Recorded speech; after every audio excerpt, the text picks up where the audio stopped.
இப்போ ஆரம்பிக்க போறது நாட்டோட மிகப்பெரிய நிகழ்ச்சி ஆப்கி அதாலத் ரஜித் சர்மாவுடன்.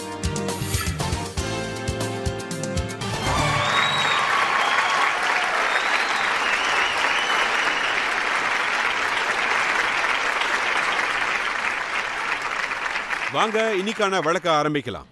ஆப்கி அதாலத்துல இன்னைக்கு என்னோட விருந்தினர் ஒரு சிறந்த நடிகர். அவரு 700க்கும் மேற்பட்ட படங்கள்ல நடிச்சிருக்காரு. படங்களா இருக்கட்டும் இல்ல அரசியலா இருக்கட்டும், மக்கள் அவருக்கு நிறைய அன்பை கொடுத்திருக்காங்க. ப்ளீஸ் வெல்கம் போஜ்புரி படங்களோட நாயகன், ஹிந்தி படங்கள்ல ஜொலிக்கிற நட்சத்திரம், கோரக்பூரோட member of parliament Ravi Kishan.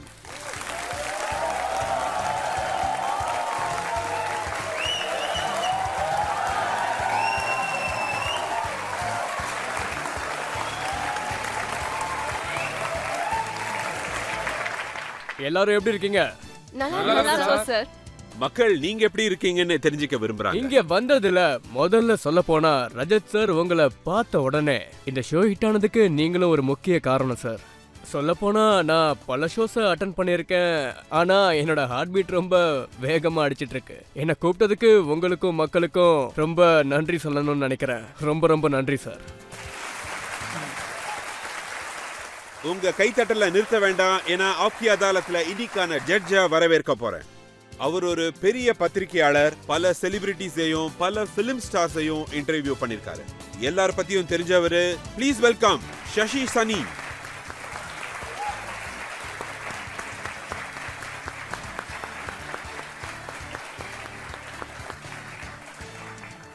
நம்மளோட ஆப்கி அதாலத்துல இன்னைக்கு வழக்கையும் கேள்விகளையும் ஆரம்பிக்கிறதுக்கு முன்னாடி நாம நம்மளோட ஃபேவரட் ஜட்ஜ் கிட்ட வழக்க ஆரம்பிக்கிறதுக்கான அனுமதியை கேட்கலாம்.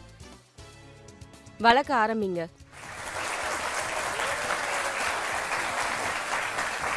ரவி கிஷன் சாரை பத்தி நாம நிறைய விஷயங்களை தெரிஞ்சுக்கிட்டோம். வாங்க ஆப்கி அதாலத்ல நாம வழக்க ஆரம்பிப்போம். சூப்பர் ஸ்டார் ரவி கிஷன் மேல போடப்பட்ட முதல் குற்றச்சாட்டு. ஆப்கி அதாலத்ல போஜ்புரி படங்களுடைய சூப்பர் ஸ்டார் ரவி கிஷன் மேல போடப்பட்ட குற்றச்சாட்டு என்னன்னா, இவரு லட்சியத்துக்காக ரொம்பவே பாடுபடுறவரு. ரவி கிருஷ்ணன் சார், எங்களுக்கு உங்க சைல்ட்ஹுட் பத்தி எங்களுக்கு தெரிய வந்துச்சு. சுமார் 7-8 வயசுல இருந்தே தெருக்கள்ல எந்த ஊர்வலம் வந்தாலும் அதுல ஆடுறதுக்கு போயிடுவீங்களாமே. அங்க தாறுமாறா ஆடுவீங்களாமே. ராம்லீலால சீதாவோட ரோல் உங்களுக்கு கிடைச்சது. ஆனா அமிதாப் பச்சன் ஆகணும்னு கனவு கண்டிருக்கீங்க. பிரஜத் சார், நீங்க இந்த மாதிரி விஷயங்களை தோண்டி எடுத்துட்டு வந்திருக்கீங்க. இது யாருக்குமே தெரியாது. ஆமா, சங்கீதத்துல ஏன்னா தாய் பகவதியோட கருணை எனக்கு இருந்துச்சு. சங்கீதம், அதாவது மியூசிக் கேட்டாலே என்னோட கால் தானாவே ஆட ஆரம்பிச்சிடும். அது எங்க நடந்தாலும், கல்யாண ஊர்வலம் இல்ல எதுவா இருந்தாலுமே கூச்ச படமா நான் இறங்கி ஆட ஆரம்பிச்சிருவேன் சார். அங்க அப்படிலாம் நடந்துச்சு. அதுக்கப்புறம் இந்த ராம்லீலால இந்த கலைகளும் வெளியே வந்துச்சு. அப்புறம் ராம்லீலால சீதா ரோல் கிடைச்சது. நான் அம்மாவோட புடவைய எடுத்துட்டு போவேன். அப்பா என்ன ரொம்பவே கண்டிச்சிருக்காரு. அதாவது நான் அந்த நாடகத்துல ஆட்டக்காரி மாதிரி போய் ஆடுறேன்னு என்ன நிறையவே அடிச்சிருக்காரு. வீட்லயும் அப்படிதான் சொல்லுவாங்க. அவருக்கு அப்ப தெரியாது இந்த தேசம் ஆட்டக்காரியை தான் சூப்பர் ஸ்டாரா ஆக்க போகுதுன்னு. அதாவது இவ்வளவு பெரிய ஆக்டர் ஆக்குன்னு அப்ப அவருக்கு தெரியாது. ஆம்பிஷியஸ், நீங்க சொன்னது சரிதான். ஏன்னா நான் இருந்ததே மண் வீட்டுல தான். நான் ஒரு ஏழை குடும்பத்தை சேர்ந்தவன். எங்க அப்பா ஒரு பூசாரி தான். எங்க அப்பாவோட தேஞ்சு போன சைக்கிளையும் பிஞ்சு போன வேஷ்டியவும் பார்த்துதான் நான் வளர்ந்தேன். அம்மா புது புடவை கட்டி நான் பார்த்ததே இல்லை. அதனால அவங்களுக்காக ஒரு புது வீடு, அம்மாக்காக ஒரு புது புடவையும் வாங்கணும்னு நினைச்சேன். அப்பாக்கு புது வேஷ்டி வாங்கி கொடுக்க, புது வீடு வாங்குறதுக்காகவும் புது புடவை வாங்குறதுக்காகவும் நீங்க தீவார்ல நடிச்ச அமிதாப் பச்சன் மாதிரி ஆகணும்னு நினைச்சீங்களா? ஆமா ஆமா ஆமா ஆமா, நீங்க சொன்னது சரிதான். என் குடும்பத்துக்கு நல்ல வாழ்க்கையை கொடுக்கறதுக்கு நான் என்ன வேணா பண்ண துணிஞ்சிட்டேன். ரவுடியாகவும் தயாரா இருந்தீங்களா? ஆமாமா, என்ன வேணா பண்ணிருப்பேன். என் மைண்ட் முழுக்க அந்த நேரத்துல ஒரே நோக்கம் தான்.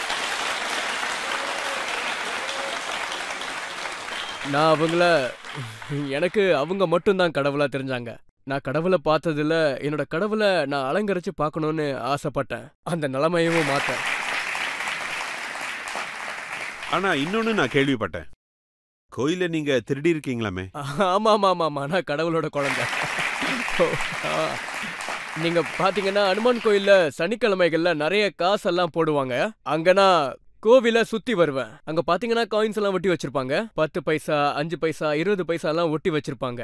அந்த காலத்துல அதெல்லாம் பெருசு. அதனால ஒரு ரவுண்ட் அடிக்கும் போதெல்லாம் 1-2 காயின்ஸ் எடுத்துருவேன். அப்புறம் செவத்துல குங்குமம் ஒட்டி வச்சிருப்பாங்க. அதுலயும் காயின்ஸை ஒட்டி வச்சிருப்பாங்க. அதையும் எடுத்துருவேன் நானு. அதோட உங்க அப்பாவோட கடையில இருந்து நீங்க காசு திருடுவீங்களாமே? ஆமாமா, அப்பாவோட பால் கடை இருந்துச்சு. அங்கேயும் காசெல்லாம் திருடி இருக்கேன். அதுக்கு அடி வாங்குனீங்களா? ஆமா, பயங்கரமா அடி விழும். எங்க அப்பா லெதர் பெல்ட் வச்சிருந்தாரு. அத வச்சு சும்மா பின்னி எடுத்துருவாரு. அந்த அடி வாங்கி தான் நான் இப்ப ஸ்ட்ராங்கா இருக்கேன்னு சொல்லணும். ரவிகிஷன் சார், ஒரு பூசாரியோட மகன், பொய் சொன்னீங்க, திருடவும் செஞ்சீங்க. அதுக்கப்புறம் அமைதியா பெரிய ஸ்டார் ஆகணும்னு மும்பைக்கு வந்துட்டீங்க. அமைதியா வரல ரஜத் சார். அன்னைக்கு என்ன ஆச்சுன்னா, எங்க அப்பா என்ன ரொம்ப அடிச்சிட்டாரு. சீதாமா ரோல் பண்ணிட்டு இருக்கும்போது ரெட் ஹேண்டடா நான் எங்க அப்பா கிட்ட மாட்டிக்கிட்டேன். எங்க அப்பா பாத்தீங்கன்னா ரொம்ப கோவக்காராலே என்ன சாகுற அளவுக்கு அடிச்சிட்டாருன்னே சொல்லணும். அதை பார்த்து பாவப்பட்டு எங்க அம்மா எனக்கு ஒரு 500 ரூபா கொடுத்தாங்க. இங்கேயே இருந்தா உயிர் பொழைக்க மாட்ட, ட்ரெயின் பிடிச்சி எங்கேயாவது போயிடுன்னு என்கிட்ட சொன்னாங்க. நான் என்னோட உயிரை காப்பாத்திக்கிறதுக்காக மட்டும்தான் ஓடி வந்தேன். இல்லனா எங்க அப்பாவே என்னை அடிச்சு கொன்றுப்பாரு. அப்ப அவர் அன்னைக்கு அடிச்சது நல்லது இல்ல? ஆமாமா, அன்னைக்கு அவர் என்ன அடிச்சது கரெக்ட் தான். இல்லனா இன்னைக்கு உங்க முன்னாடி இந்த இடத்துல உட்காந்து பேசிட்டு இருக்க மாட்டேன்.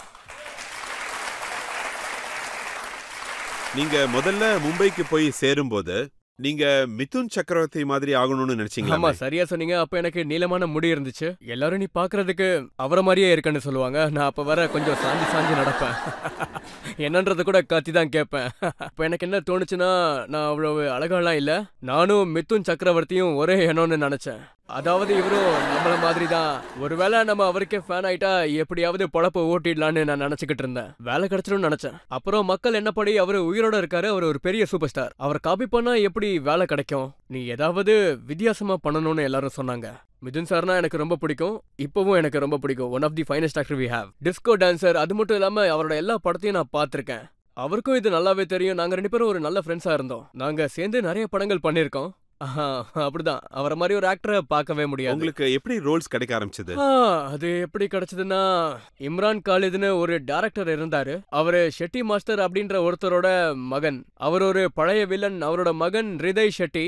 அவரு பீதாம்பரம்னு ஒரு படம் இருக்கு, அந்த படத்தை பண்ண போறோம், அந்த படத்துல நீனும் பண்ணுன்னு சொன்னாரு. நானும் பண்ணேன். ஆனா அந்த படம் ரொம்ப மோசமா ஃபிளாப் ஆயிடுச்சு. ஆனா அதுக்கப்புறமும் நிறைய படம் பண்ணேன். ஆனா நிறைய படங்கள் எனக்கு ஃபிளாப் தான் கொடுத்துச்சு. அப்ப நான் பாந்திரால இருந்தேன். அப்போ சின்ன 10க்கு 12 ரூம்ல தான் இருந்தேன். அங்க இருக்கும்போது தினமும் நான் ரொம்ப கஷ்டத்துல இருந்தேன். படம் பண்ணி ஆகணும்னு பெரிய லட்சியத்தோட இருந்தேன். அதுக்கப்புறம் எனக்கு கஜோல் கூட உதார்கி ஜிந்தகி அப்படின்ற படம் பண்ண வாய்ப்பு கிடைச்சது. அந்த படத்துல மோஷ்மி சாட்டர்ஜியும் நடிச்சிருந்தாங்க. என்னோட குரு எனக்கு கன்னட படங்களை கொடுத்தாரு. அவர்கிட்ட நிறைய கத்துக்கிட்டேன். அங்கிருந்து தான் இது ஆரம்பிச்சது.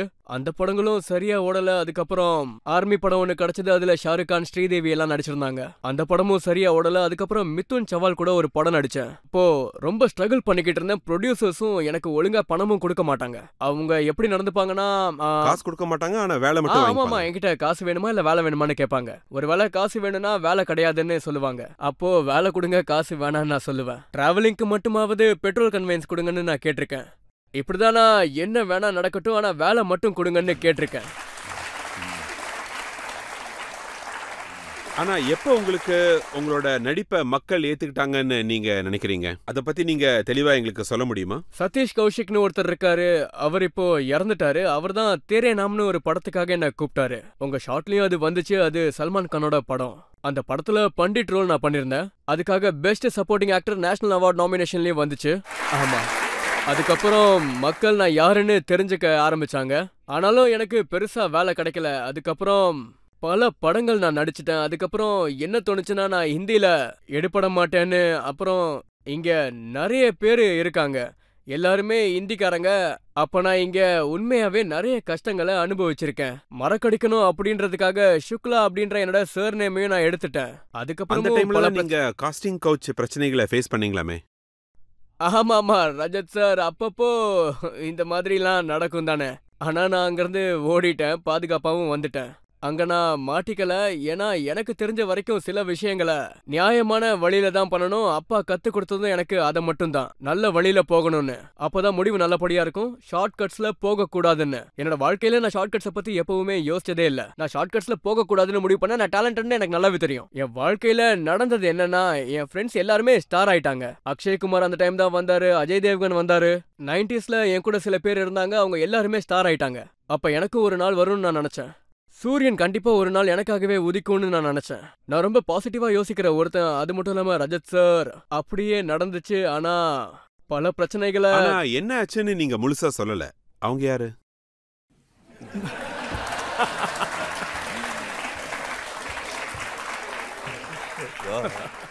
அதை தெரிஞ்சுக்க ரொம்ப ஆர்வமா இருக்கீங்க போல இருக்கே. அது ரஜத் சார். அது ஆ, வாழ்க்கையில நம்ம ஸ்ட்ரகிள் பண்ணிக்கிட்டு இருக்கும்போது இது எல்லாமே நடக்கும். உங்க வாழ்க்கையிலயும் இந்த மாதிரி பல விஷயங்கள் நடந்திருக்கும். இல்ல இதுக்கப்புறம் நடக்கலாம், இல்ல நடக்காமையும் இருக்கலாம். நம்ம எல்லாரும் மனுஷங்க தானே. பட் நான் அவங்க பேரெல்லாம் சொல்ல முடியாது. ஏன்னா அவங்க அவங்கெல்லாம் பெரிய ஃபேம்ல இருக்க ஆளுங்களா இருக்காங்க. ரொம்பவே பெரிய ஆளுங்களா இருக்காங்க. நல்ல வேளை நான் அங்கிருந்து தப்பிச்சுட்டேன். நான் அங்கிருந்து கிளம்பிட்டேன்னே சொல்லணும். நான் என்ன முடிவெடுத்தேன்னா, வேண்டாம் பரவாயில்ல, எனக்கு படம் வேண்டான்னே முடிவெடுத்துட்டேன். காஃபி குடிக்க நைட்டு வாங்கன்னு கூப்பிட்டாங்க. காஃபி டே டைம்ல தானே குடிப்பாங்கன்னு நான் சொன்னேன். ஸோ நான் அங்கிருந்து கிளம்பிட்டேன். நான் அங்க மாட்டல. அப்போ ரகசியங்கள் வெளியே வரதுனால இன்னொரு விஷயம் எங்களுக்கு சொல்லுங்க. அதாவது உங்களை பார்த்து, உங்க பாடியை பார்த்து ஜிக்லு ஆறதுக்கான ஆஃபர் உங்களுக்கு கிடைச்சதாமே? ராம், தயவு செஞ்சு இதெல்லாம் கேட்காதீங்க. இப்போ என்னோட பொசிஷன் மாறிடுச்சு. லைஃப்ல இந்த மாதிரி பல விஷயங்கள் ஆஃபர் வந்துட்டே இருந்துச்சு. ஸ்ட்ரகிள் பண்ணும்போது உங்க வாழ்க்கையில இந்த மாதிரி நிறைய பார்க்க வேண்டியதா இருக்கும். எல்லாரும் இதுல மாட்டிக்கிட்டா ரொம்பவே கஷ்டப்படணும். நான் எல்லார்கிட்டையும் ஒரு விஷயம் மட்டும்தான் ரிக்வெஸ்ட் பண்ணுவேன். நான் எல்லாரும் வாழ்க்கையில கஷ்டப்படும் போது எங்கேயும் மாட்டிக்காதீங்க. உங்க மேல நீங்க நம்பிக்கை வைங்க. என் மேல நான் முழுசா நம்பிக்கை வச்சேன். ஆப்பர்ச்சுனிட்டிஸ்க்காக நான் எங்கேயுமே காம்ப்ரமைஸ் பண்ணவே இல்லை. வாய்ப்புக்காகவும் நான் எங்கேயுமே கெஞ்சவே இல்லை. அதனாலதான் இந்த முழு தேசமும் என் மேல அன்பு காட்டிக்கிட்டு இருக்கு. இந்த உலகமும் என்ன ரவி கிருஷ்ணனா பாக்குறாங்க. நன்றி. ரவிகிருஷ்ணன் சார், உங்களை பல பேர் தப்பான வழியில உங்களை கூட்டிட்டு போறதுக்கு முயற்சி பண்ணாங்கல்ல. ஆனா நீங்க தப்பான வழியில போல. அதனால நீங்க இன்னைக்கு இவ்வளவு பெரிய ஆளா இருக்கீங்க. எப்படி இது சாத்தியம்? சையா அமர்னு ஒரு படம் இருந்துச்சு. மோகன் சார், பிரசாத் சார் அதை எனக்கு ஆஃபர் பண்ணாங்க. அந்த டைம்ல நான் அந்த படத்தை பண்ணேன். அப்புறம் கால் பண்ணி கேட்கும்போது போஜ்பூரி படம்னு சொன்னாங்க. அந்த படத்தெல்லாம் யாரு பாப்பான்னு கேட்டேன். அப்போ போஜ்பூரி இண்டஸ்ட்ரியவும் மூடிட்டாங்க. ரொம்பவே குழம்பி போயிட்டேன். அதனால நான் என்னோட அம்மாவுக்கு கால் பண்ணேன். எங்க ஊர்ல இருக்க ஒரு நம்பருக்கு கால் பண்ணேன். அம்மா கேக்குறீங்களா, ஒரு படம் இருக்கு, போஜ்பூரி படம், 75,000 ரூபாய் தரேன்னு சொல்றாங்க. நான் பண்ணட்டுமா வேணாமான்னு கேட்டேன். அப்ப அம்மா என்ன சொன்னாங்கன்னா, அப்ப நான் என்ன சொன்னேன்னா, போஜ்பூரி படம்லாம் பண்ணனா அப்போ இந்தியில என்ன யாரு பாப்பாங்க நான் கேட்டேன். அதுக்கு அம்மா என்ன சொன்னாங்கன்னா, பரவாயில்லப்பா, கிராமத்து மக்கள் பாப்பாங்கன்னு சொன்னாங்க. யாரும் பார்க்கலனா கிராமத்து மக்கள் தான் உட்காந்து பாப்பாங்க. போஜ்பூரி புரியும்ல? வரே வா. எல்லாரும் ஹர் ஹர் சொல்லுங்க. 2 கையை தூக்கி சொல்லுங்க. நம்ம பார்வதி பதே ஹரா ஹரா. அதேதான். அப்போ அம்மா என்ன சொன்னாங்கன்னா, கிராமங்கள்ல இந்த படம் பாப்பாங்கன்னு. சோ அந்த படத்தை நான் பண்ணேன். அதுக்கப்புறம் ரஜத் சார், அது அந்த சிவனோட ஆசீர்வாதம் தான். அதுக்கப்புறம் அது ரொம்ப பெரிய ஹிட் ஆச்சு. அதுல இருந்து என்னோட சூப்பர் ஸ்டாரோட பயணம் ஆரம்பிச்சது. அண்ட் என்னோட போஜ்பூரி படத்துக்காக எனக்கு நேஷனல் அவார்டே கிடைச்சது. போஜ்பூரி படங்களுக்கு முதல் முறையா அந்த மாதிரி அவார்டு கிடைச்சது. அப்புறம் ரஜத் சார் போஜ்பூரி மொழியிலையும் நல்ல படங்கள் இருக்குன்னு தேசத்துக்கு என்னால காட்ட முடிஞ்சது. அது மட்டும் இல்லாம படங்கள் மூலியமா எனக்கு நேஷனல் அவார்டும் கிடைச்சது. உதித் நாராயணன் சார் அந்த படத்தை உருவாக்குனாரு. அதுக்கப்புறமா பல படங்கள் உருவாச்சு. பண்டிட் சார் ஒரு படம் பண்ணாரு. அதுவும் ரொம்பவே நல்ல ஹிட் ஆச்சு. அதுக்கப்புறம் 2 முக்கியமான படங்கள் மூலியமா மனோஜ் திவாரி சார் வந்தாரு.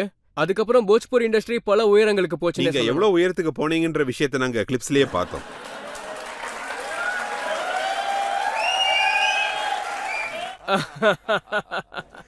வாழ்க்கையில எல்லா சந்தோஷங்களும் இருக்கணும்ல சார். ஆனா உங்க அப்பா உங்களை இந்த இண்டஸ்ட்ரிக்கு வரக்கூடாதுன்னு நினைச்சார்ல. ஆனா இந்த மாதிரி நீங்க சக்சஸ் ஆனதுக்கு அப்புறம் அவர் அதை பார்த்தாரா?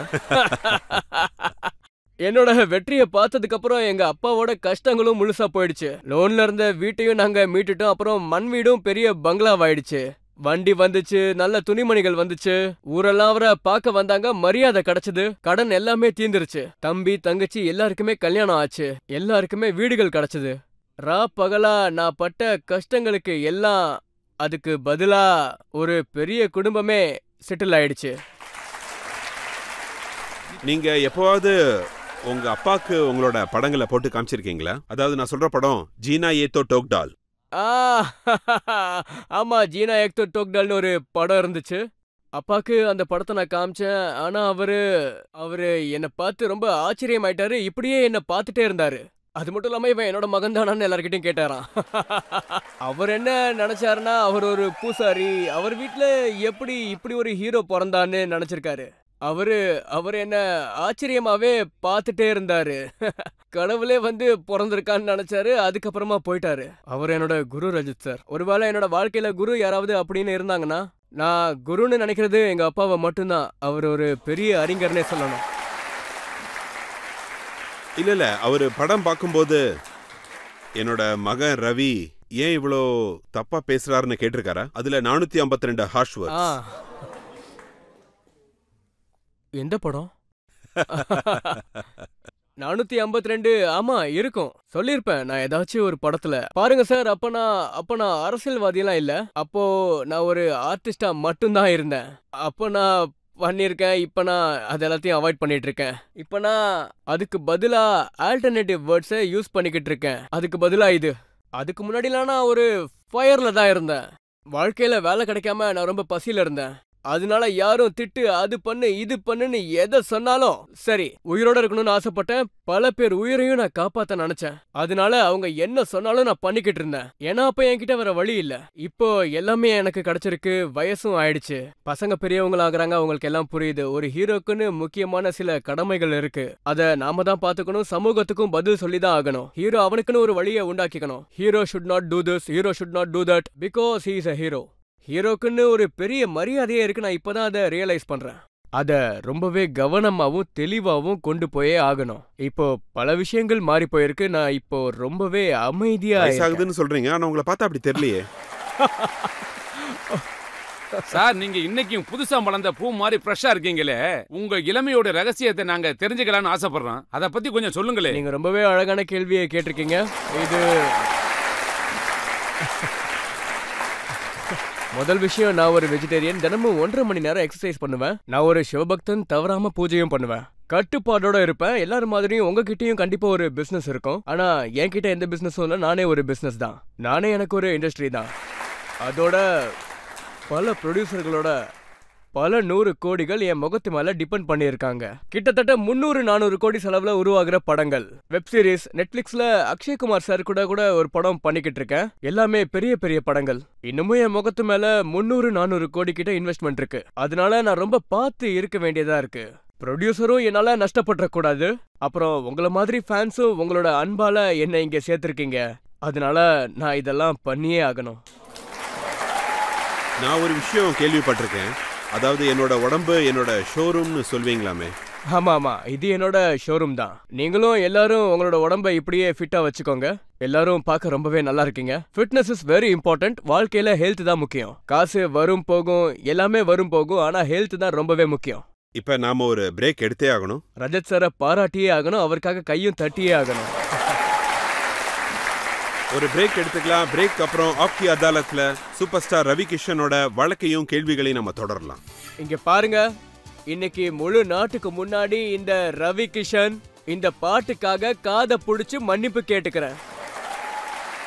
இந்த ஷோக்கு போனா உன்னை உரிச்சு எடுத்துருவாங்கன்னு சொன்னாங்க.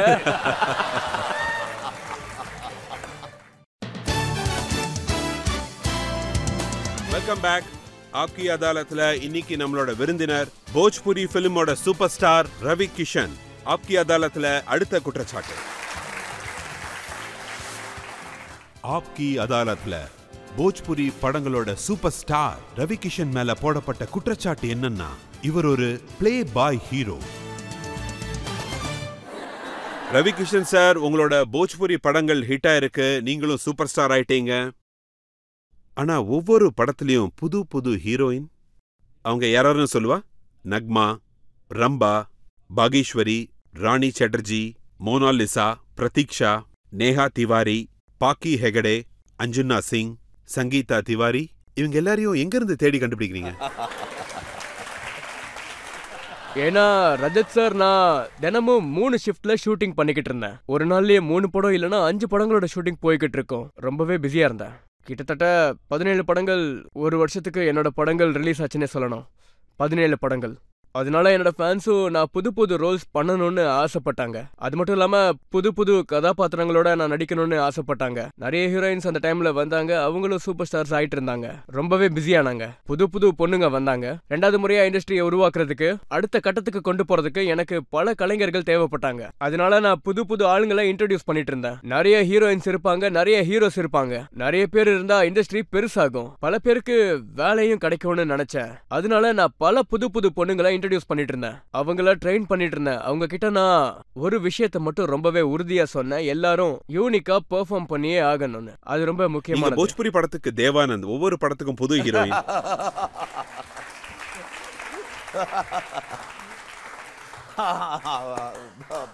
உங்க படங்களோட பேரு 1-2 படத்தோட பேருக்க சொல்றேன். கைசன் பியாவாக்கா சரித்திர பார், கைசன், தூலா மிலன் தில்தார், தூலா மிலன் தில்தார், அடடா. அதோட தேவரா படா சத்யா. ஆமா ஆமா. இந்த மாதிரி பேர்கள் போஜ்புரியோட சமூகத்துல 25 கோடி மக்கள் இருக்காங்க. அது மட்டும் இல்லாம நம்ம நாட்டுல போஜ்புரி பேசுறவங்களும் புரிஞ்சுக்கிறவங்களும் 25 கோடி மக்கள் இருக்காங்க. ரஜத் சார், அது உங்களுக்கே நல்லாவே தெரியும். இந்த சமூகத்துல ரொம்ப அவங்களோட குழந்தை பிறந்ததுல இருந்து சாகுற வரைக்கும் இசை அவங்க கூடயே இருக்கும். அவங்க வாழ்க்கையில நிறைய வண்ணங்கள் இருக்கும். கல்யாணத்துல திட்டும் நிறைய விழும். எங்களோட கல்ச்சர்ல நிறைய விஷயங்கள் ரொம்ப வண்ணமயமா, கலர்ஃபுல்லா. அது மட்டும் இல்லாம லிட்ரேச்சரும் இருக்கு, நாட்டை பத்தின இசையும் இருக்கு, ஊரை பத்தின இசைகளும் இருக்கு, விவசாயிகளோட இசையும் இருக்கு. அதனால போஜ்புரி சமூகத்தோட கலாச்சாரமே ரொம்ப வண்ணமயமா இருக்கும். இந்த மொழியில பல வார்த்தைகள் வரும். அந்த வார்த்தைகளை கேட்கும்போது நம்ம வாழ்க்கையில இருக்கிற ஸ்ட்ரெஸ் எல்லாமே போயிடும். 2-2.5 மணி நேரம் எல்லாரோட ஸ்ட்ரெஸ்ஸையும் போக்கி அந்த சந்தோஷத்துக்காக தான் ப்ரொடியூசரும் டைரக்டரும். இதுல என்ன ஆனந்தம் இருக்கு? தேவர் சதாலேவா, சசு சதாலேவா, இந்த மாதிரி இந்த விஷயம் அங்க நாம ஹோலி விளையாடுற மாதிரி தான். இது பொழுதுபோக்குக்காக மட்டும்தான். அதுல எந்த தப்பான எண்ணமும் இல்ல. ரொம்ப மரியாதைக்குரியது. அண்ணா அன்னிக்கு இருக்கிற உறவு அம்மாவுக்கும் பையனுக்கும் இருக்கிற உறவு மாதிரி. இந்த சமூகத்துல பாத்தீங்கன்னா கிராமம் பக்கத்துலலாம் இதுதான் விரும்பி பாப்பாங்க. அதனால டைரக்டரும் ப்ரொடியூசரும் only attract the audience. So அதனால அவங்க இந்த மாதிரி டைட்டில்ஸ் வைப்பாங்க. நானும் அதுக்கு ஓகேன்னு சொல்லிடுறேன். நீங்க ஹீரோயின்களை கஷ்டப்படுத்துறீங்க அப்படின்றது கிடையாது. இல்ல இல்ல இல்ல இல்ல, அப்படி இல்ல. எல்லாரையும் நான் ரொம்ப மரியாதையா நடத்துவேன். ஆல்வேஸ் நான் எப்பவுமே படத்துல இருக்க பெண்களையும் ஹீரோயின்ஸையும் நான் ரொம்ப கவனமா பாத்துப்பேன். எனக்கு தெரிஞ்ச வரைக்கும் அவங்க ஒரு பெரிய சக்தினே நான் சொல்லுவேன். அவங்களோட நீங்க ஆனதை பார்க்கும்போதே உங்களோட மரியாதை தெரியுது.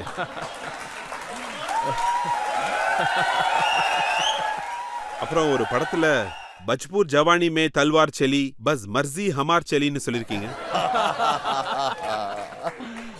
ஆமா, அப்படி ஒரு டைலாக் இருந்துச்சு. போஜ்புரி படத்தோட டைலாக் அது. அஸ்பூர் ஜவானி மே தல்வார் சலி எஹா சப் மர்ஜி ஹவார் சலி. महफिल का मजा हम तरीका से लेव या मर्जी आऊंगार चले. அதோட நீங்க பாட்டும் பாடிருக்கீங்க. தோஹார் லெஹங்கா உட்டாப் தேவ் அப்படின்னு என்ன அர்த்தம்?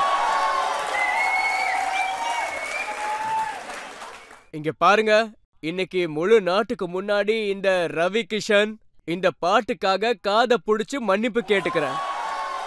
இந்த பாட்டை நான் பாடல. இந்த பாட்டை பாடினது ஒருவேளை உதித் அண்ணனா இருக்கணும், இல்ல மனோஜ் திவாரியா இருக்கணும், இல்ல உதித் அண்ணா தான் பாடினாருன்னு நினைக்கிறேன். ஆனா அந்த பாட்டை நான் பாடல. அந்த பாட்டு வந்துச்சு. செட்ல நான் 3 ஷிஃப்ட் எல்லாம் பண்ணிருக்கேன். அதனால நான் கார்ல தூங்கிக்கிட்டே ஒரு செட்ல இருந்து இன்னொரு செட்டுக்கு நான் போவேன். அங்க போகும்போது பாட்டு ஓடிக்கிட்டு இருக்கும். அங்க போய் நான் பெர்ஃபார்ம் பண்ணணும். பெர்ஃபார்ம் பண்ணதுக்கு அப்புறம் இன்னொரு இடத்துக்கு போகணும். அதுல நான் நிறைய ஹோம்ஒர்க் எல்லாம் பண்ண மாட்டேன். ஆனா நீங்க நிறைய ஹோம்ஒர்க் பண்றீங்க ரஜத் சார். இந்த ஷோக்காக நிறையவே கஷ்டங்கள் இருக்கு. இத நான் புரிஞ்சுக்கிட்டேன். இவர்கிட்ட இருந்து நான் நிறையவே கத்துக்கிட்டேன்னு சொல்லணும். நான் ரொம்ப ஸ்பான்டேனியஸான ஒருத்தன். நான் ஹோம்ஒர்க்லாம் ரொம்ப கம்மியா தான் பண்ணுவேன். ரீடிங்கும் ரொம்ப கம்மியா தான் பண்ணுவேன். கரெக்டா பண்ணுவேன். வேலையை முடிச்சுட்டு கிளம்பிட்டே இருப்பேன். ஆனா இந்த ஷோவோட வரலாற பத்தி சொல்லணும்னா மொத்த பாரதமும் உலகமும் கேட்டுக்கிட்டு இருக்கு. ஆனா நான் ஒண்ணு சொல்றேன், இந்த ஷோக்காக இவரு ரொம்பவே கஷ்டப்பட்டுக்கிட்டு இருக்காரு. அதோட அப்புறம் ஆமா, என்னோட ஹோம்ஒர்க்கால தான் இன்னொரு விஷயமும் தெரிய வந்துச்சு. உங்களோட எல்லா படங்களோட பாட்டுலையும் புடவை, லெஹங்கா, பிளவுஸ் இந்த மாதிரி வார்த்தைலாம் கண்டிப்பா இருக்கும். ரஜத் சார், அதெல்லாம் முடிஞ்சிடுச்சு. இப்பெல்லாம் எதுவுமே இல்லை. இப்பெல்லாம் பூஜை புரஸ்காரம்னு தான் இருக்கேன்.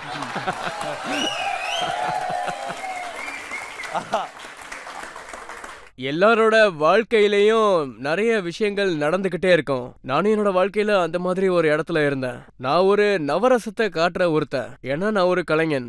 எனக்குள்ள நவரசமும் இருக்கு. பாத்தீங்கன்னா என்னை பார்க்கும்போது எல்லாரோட முகத்திலயும் ஒரு புன்னகை வரும். அது என்ன சந்தோஷப்படுத்தும். நான் இவங்களோட எல்லா கஷ்டத்திலையும் சந்தோஷத்திலையும் இவங்க கூட இருந்திருக்கேன். இவங்க கஷ்டத்துல இருக்கும்போது இவங்களுக்கு நம்பிக்கையையும் கொடுத்திருக்கேன். வாழ்க்கையே வீணா போனாலும் எல்லாரும் தைரியமா இருக்கணும். அதோட இவங்களுக்கு நமோ பார்வதி, ஹரஹர மகாதேவ் அந்த மாதிரி படங்களும் நான் கொடுத்துருக்கேன். அந்த மாதிரி நிறைய டைலாக்ஸும் நான் சொல்லியிருக்கேன். அதுக்காக நாடும் யூத்தும் எனக்கு நிறைய அன்பவே கொடுத்துருக்காங்கன்னு சொல்லணும். ஆனா நீங்க அதுக்கப்புறம் நிறையவே மாறிட்டீங்க. அதுக்கப்புறம் உங்களோட பாடல்கள்ல பெண்கள் ஜீன்ஸ் டிஷர்ட்ல தான் வராங்க. புடவை சுடிதார் காலங்கள்லாம் போயிடுச்சு.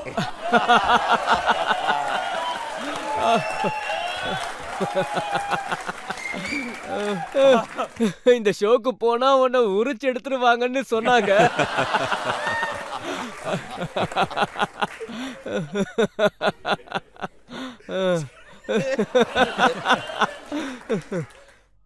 ரஜத் சார், நான் இதுக்கு எதுவும் சொல்ல முடியாது. நான் மன்னிப்பு கேட்டுக்கிறேன்.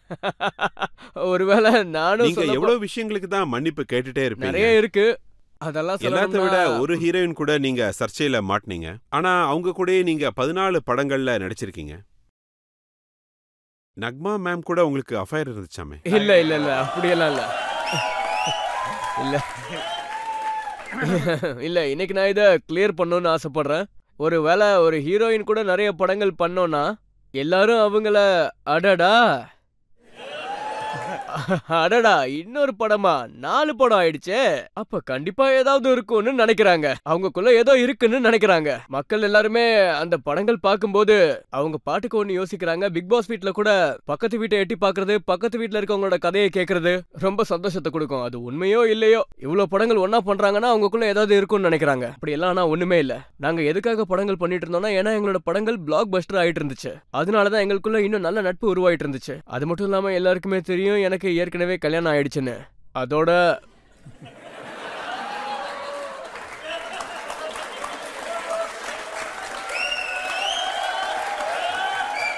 அதாவது ரவிகிஷன் சார், மக்கள் என்ன நினைக்கிறாங்கன்னா, உங்களுக்கு உண்மையான பிரச்சனை எங்கன்னா உங்க வைஃப் உங்ககிட்ட என்ன தவிர வேற யாராவது பொண்ணை பார்த்தா கொன்னுடுவேன்னு சொல்லியிருக்காங்க.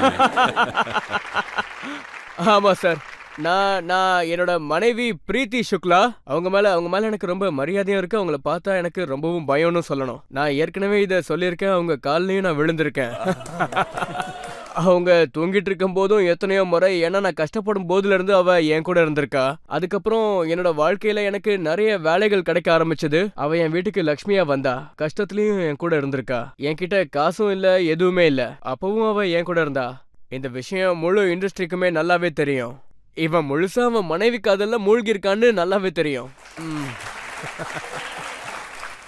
ஆனா உங்களோட மனைவி உங்களை இந்த பிரச்சனையிலிருந்து காப்பாத்துறதுக்காக உங்களை பிக் பாஸ்க்கு அனுப்புனேன்னு சொன்னது உண்மைதானா? ஒரு 3-4 மாசம் அடைச்சு வச்சா சரியாயிடுவார்னு சொன்னாங்க. அட கடவுளே, இன்னைக்கு நான் தப்பிக்கவே முடியாது. இந்த ஷோக்கு அப்புறம் நான் எப்படி வீட்டுக்கு போறது? ஆமா, இத கோரக்பூரும் நல்லா கேட்டுக்கணும். இத நீங்களும் தெரிஞ்சுக்கணும். உங்க எம்பிய பத்தி உங்க மனசுல ஏகப்பட்ட கேள்விகள் இருக்கும்னு எனக்கு தெரியும். ஒரு ஹீரோவை பத்தியும் பிலிம் இண்டஸ்ட்ரிய பத்தியும் பல கேள்விகள் எழுந்துகிட்டே இருக்கும். மக்கள் பல விஷயங்களை யோசிப்பாங்க. ஆனா ஹீரோவும் ஒரு சாதாரண மனுஷன்தான். ஹீரோவா ஒரு படத்துல நடிக்கிறவனும் உணர்ச்சி வசமா தான் இருப்பான். அவனுக்கு அவனோட குடும்பம் ரொம்பவே முக்கியம். மனைவி, பசங்களோட கடமைகள் கூட அவனுக்கு இருக்கு. நாட்டுப்பற்றும் அவனுக்கு அதிகமாவே இருக்கும். பட் என்னோட வைஃப் என்ன நினைச்சாங்கன்னா, இவரு 3-4ன்னு ஷிஃப்ட் பண்ணிட்டு இருக்காரு, காசு சேர்ந்துகிட்டே இருக்கு, அதனால ஆணவமும் கூடிக்கிட்டே போகுதுன்னு ரொம்ப திமிராயிடுச்சு. நானும் கொஞ்சம் திமிராவே நடந்துக்க ஆரம்பிச்சிட்டேன். ஆமா, முதல்ல ஸ்ட்ரகிள் டைம்லலாம் நான் இப்படி உக்காந்துக்கிட்டு இருந்தேன். பணம் வர வர நான் இப்படி உக்காந்தேன். அப்புறம் இப்படி ஆயிடுவோம். மனுஷங்க மாறிக்கிட்டே இருப்பாங்க. நேத்து வரைக்கும் நல்லா தானே இருந்த, படம் ஹிட் ஆனதும் இப்படி ஆயிட்டியா? அந்த ஆணவம் எனக்கும் வந்துருச்சு. அடடா பரவாயில்லையே, எல்லா படமும் எனக்கும் ஹிட் ஆகுதேன்னு கொஞ்சம் திமிராயிடுச்சு. அப்பதான் என்னோட வைஃப் ஒரு அட்வைஸ் கொடுத்தாங்க. ஒரு புது ஷோ வரப்போது, பிக் பாஸோட ஃபர்ஸ்ட் சீசன். அவங்க என்ன சொன்னாங்கன்னா போங்கன்னு. நானும் அவங்க சொன்ன மாதிரியே போனேன். இதே மாதிரி ஒரு பெரிய செட்ல என்ன அடைச்சு வச்சாங்க. 3 மாசமா நான் அங்கதான் இருந்தேன். 3 மாசத்துக்கு அப்புறம் அந்த ஷோல இருந்து வெளியே வரும்போது அங்கிருந்து என்னோட வாழ்க்கை வேற மாதிரி தான் ஆரம்பிச்சதுன்னு சொல்லுவேன். அதுக்கப்புறம் ரொம்ப பாப்புலரும் ஆயிட்டேன், ரொம்ப ஃபெமிலியரும் ஆயிட்டேன். அந்த ஒரு சில நாட்கள்லயே எனக்கு எல்லா விஷயங்களுமே கிளியர் ஆயிடுச்சுன்னு நான் சொல்லுவேன். மனைவி, பசங்கன்னு மொத்த வாழ்க்கையுமே சார்ட்டட் ஆயிடுச்சு, கிளியரும் ஆயிடுச்சு. அதுக்கப்புறமா 3 மாசத்துக்கு அப்புறம் ஒரு பெரிய திரையில இருந்து நான் வெளியே வந்தேன். என்னை பொறுத்த வரைக்கும் பிக் பாஸ் என்னோட வாழ்க்கையில ஒரு பெரிய மாற்றத்தையே கொண்டு வந்திருக்கு. பிக் பாஸ் உங்களை திருத்திடுச்சுன்னு சொல்றீங்களா? ஆமா ஆமா, பிக் பாஸ் உங்களை அடைச்சு வச்சிரும். ஏன்னா நீங்களே கெட்டு போயிடுவீங்க, இல்ல நீங்களே உங்களை நிறைய கேள்விகள் கேட்க ஆரம்பிச்சிருவீங்க. ஏன்னா மொபைல் இருக்காது, டிவி இருக்காது, எதுவுமே இருக்காது. ஒரு ரூம்குள்ள உட்காந்துக்கிட்டு எல்லாத்தையும் யோசிச்சுக்கிட்டு இருக்கணும். எது தப்பு, எது சரி, நம்ம என்னென்ன பண்ணோம்னு எல்லாம் ஓடிக்கிட்டே ஆனா இருக்கும். நீங்க பிக் பாஸ்க்கு போகும்போது நீங்க ஒரு பெரிய ஸ்டாரா இருந்தீங்க. அப்ப நீங்க 17 படங்கள் பண்ணிட்டு இருந்தீங்க. அப்ப அது ரிஸ்க் இல்லையா? ரொம்ப பெரிய ரிஸ்க் தான். நான் வெளியே வரும்போது பல புது ஹீரோக்கள் வந்துருவாங்கன்னு நான் நினைச்சேன். ஏன்னா 2 மாசம் நீங்க காணாம போனீங்கன்னா உங்களை ஃபீல் பண்ணா இன்னொருத்தங்க வந்துருவாங்க. ஆனா அது நேச்சுரல் தானே. யாரும் உங்களுக்காக காத்திருக்க மாட்டாங்க. நம்மளாலதான் இண்டஸ்ட்ரி நடக்குதுன்னு நம்ம எப்பவுமே நினைச்சிடக்கூடாது. யாருமே இந்த மாதிரியான ஒரு எண்ணத்தோட இருந்துடக்கூடாது. யாராலையும் எதுவும் நடக்காது, நேரத்தால மட்டும்தான் நடக்கும். நானும் அப்படிதான் இருந்தேன். ஆனா நான் அந்த ரிஸ்க் எடுத்தேன். என் குடும்பத்துக்காக அந்த ரிஸ்க நான் எடுக்க வேண்டியதா இருந்தது. அதோட நான் கேள்விப்பட்டேன், நீங்க பிக் பாஸ்ல இருக்கும்போது செவரை உடைச்சிட்டு அங்கிருந்து தப்பிக்கணும்னு முயற்சி பண்ணீங்களாமே? ஆமாமா, கூரையை பிச்சுட்டேன், மைக்க உடைச்சிட்டேன், சில விஷயங்களை நான் பண்ணேன். பிக் பாஸ் என்ன நாமினேட் பண்ணதால நான் பிக் பாஸ் கூடயே சண்டையும் போட்டேன். என் நாட்டோட மக்கள் எனக்கு நிறைய அன்பை காட்டினாங்க. நான் ரொம்பவே நல்ல மனுஷன்னு என்ன நம்பினாங்க. இவனை விடக்கூடாதுன்னு நினைச்சாங்க. அதனால 3 மாசம் நான் அந்த வீட்டுக்குள்ள இருக்கிற மாதிரி பண்ணாங்க. ஆனா இன்னைக்கு நீங்க இருக்கிற இந்த நிலைமைக்கு உங்களோட ஃபேன்ஸும் மக்களும் தான் அதுக்கு காரணம். இப்ப இன்னொரு பிரேக் எடுத்துக்கலாம். பிரேக் அப்புறம் ஆப்கி அதாலத்ல சூப்பர் ஸ்டார் ரவி கிருஷ்ணனோட வழக்குகளை நம்ம தொடரலாம். உலகத்துல எவ்வளவு புணுங்க இருக்குது, அதெல்லாம் விட்டுட்டு என்ன ஒத்து வராத புணுக்காக ஆலையிறேன்.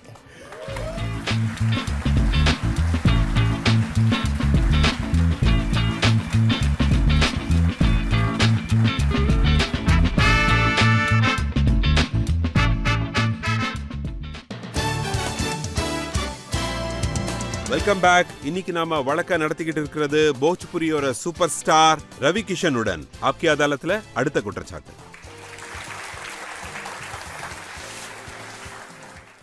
ஆப்கி அதாலத்ல போஜ்புரி படங்களோட சூப்பர் ஸ்டார் ரவி கிஷன் மேல போடப்பட்ட குற்றச்சாட்டு என்னன்னா, இவரு ரொம்பவே ஆணவமான ஒருத்தர். ரவி கிஷன் சார், இப்பெல்லாம் நீங்க ரொம்ப நல்ல விதமா பேசுறீங்க. ஆனா ஒரு காலத்துல மக்கள் என்ன சொன்னாங்கன்னா, நல்லா இருந்த மனுஷன் திடீர்னு இந்த ஆணவத்துக்கு என்ன காரணம்னு கேக்குறாங்க. ஒரு ப்ரொடியூசர் என்கிட்ட சொல்லியிருக்காரு, உங்களோட கால்ஷீட் வாங்கணும்னா அதுக்குன்னு சில விஷயங்கள்லாம் பண்ணுமாமே. அது என்னன்னா, அவரு தினமும் பால்ல தான் குளிப்பாரு, அவரு ரொம்ப கம்ஃபர்டபுளா இருக்கிற மாதிரி எல்லா விஷயங்களையும் பண்ணணுமாமே. ஆமா, சரியாதான் சொல்லிருக்காங்க. ஆமா, நான் அப்படி இருந்திருக்கேன். பண்ணிட்டு இருந்தீங்களா? ஆமா, ஏன்னா நான் பால்ல தான் குளிப்பேன், ரொம்பவே கம்ஃபர்டா இருக்கணும்னு ஆசைப்படுவேன். அது உண்மைதான். நான் என்ன நினைச்சிட்டு இருந்தேன்னா, நான் ஒரு பெரிய ஆக்டர், இதெல்லாம் பண்ணிதான் ஆகணும்னு நான் நினைச்சேன். இது எதுக்காகனா, நீங்க திடீர்னு அல்பச்சினோவை பத்தி படிக்கிறீங்கன்னு வச்சுக்கோங்களேன். திடீர்னு ராபர்ட் டினிரோவோட படங்களை பார்க்க ஆரம்பிச்சேன். டைரக்டர்னா இப்படிதான் இருக்கணும், ஆக்ட்ரஸ்னா இதுதான் பண்ணணும். இதுல இருக்கிற இந்த ஆக்டர் மாதிரி நீங்க பண்ணலன்னா உங்களுக்குள்ள இருக்கிற விஷயத்துல ஆழமா இறங்கிடலாம். அமித் சார் கேமராவை இப்படியே பாத்துக்கிட்டு இருப்பாரு, நீங்களும் இப்படியே பண்ணுங்க. அல்பச்சினோவை பார்த்து நான் நிறையவே கத்துக்கிட்டேன். காட்ஃபாதரை கிட்டத்தட்ட எனக்கு 500 முறை காட்டிட்டாங்க. நான் ஒரு இந்திய நாட்டோட கலைஞன், வேற பிரீடான கலைஞன். நானும் ஒரு காலத்துல இந்த மாதிரி நாடகம்லாம் நிறையவே பண்ணிருக்கேன்.